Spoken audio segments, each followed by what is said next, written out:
we as a human species are all one. We're all one. We're all connected.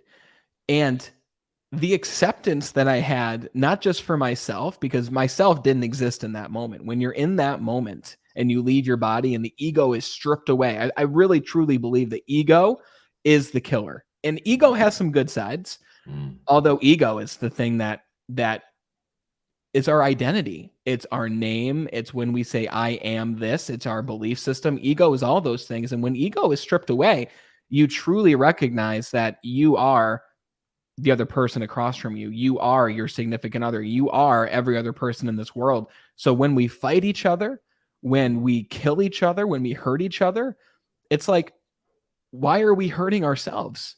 And then we dive deep into all the narratives behind it and what war really is. And the fact that you mentioned world peace is a goal of yours, I absolutely love that. And a lot of people don't come out and say that.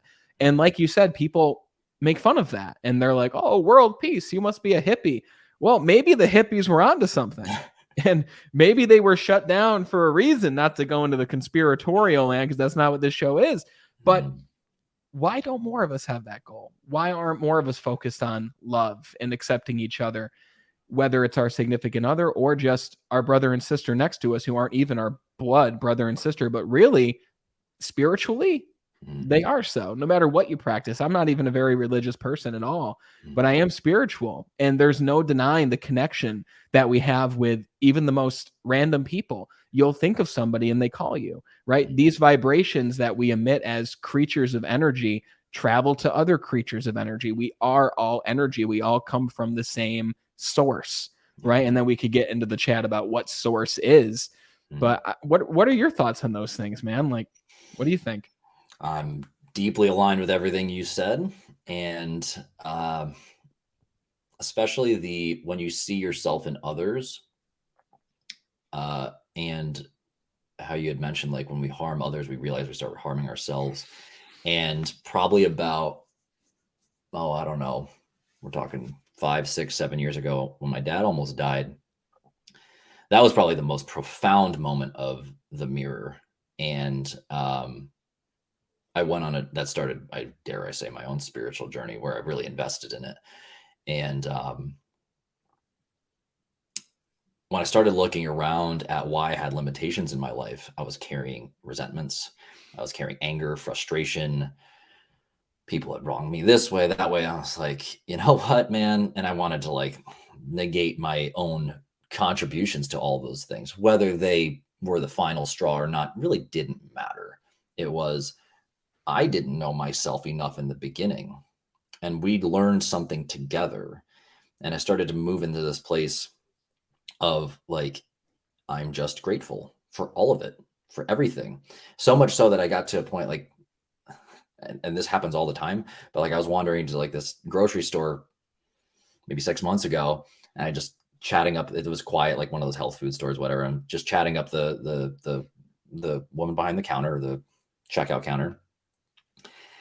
And somehow within like 5 seconds, we got talking about cults. And I was like, yeah, I grew up in one too. And she goes, and she's like, you seem so like chill about it. I was like, yeah, I'm not even upset. Like I'm good on it. And she's like, what did you do? She's like, I said that the punchline is I just decided to be grateful for it. Wow. And it was, I thought her head might have like theoretically exploded at the moment. She's like, are you outside of your mind? I'm like, yeah, like, because all I realized was just carrying anger and resentment. And then I was spewing it out on other people in ways that I didn't realize. I was closing myself off. It was, a lot of people in the coaching space will talk about scarcity mindset and all that. That's what it is. It's this feeling that I am scarce of the resource of love, of being accepted and being like, okay. And that, when I felt this moment, and I think it was the first time I really confronted death by looking my father in the eyes when he was like literally on his deathbed, but thank God he lived. I looked inward, like, this is actually a mirror of like, I'm not doing what I came here to do. Like, I'm not using all my skills. I'm just shining the surface. I had the gym at the time, but I was really just like, great, we help people look better naked, but it was just the surface. And what I didn't do at that time is I was just too afraid to sit in the room and ask the real questions, the things that really were holding people back from like, got it, you solve the external to keep this, because think of your crash diet.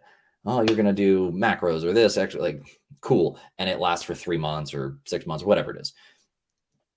But if you don't solve the inner workings of all of that, and the environmental stuff and all the relational stuff, the integrating of all of that, those pieces, these mechanical things into your life, which is a relationship that has to interface repeatedly and flexibly, because no 2 days are exactly the same. If you don't sort that out, it's not going to stay.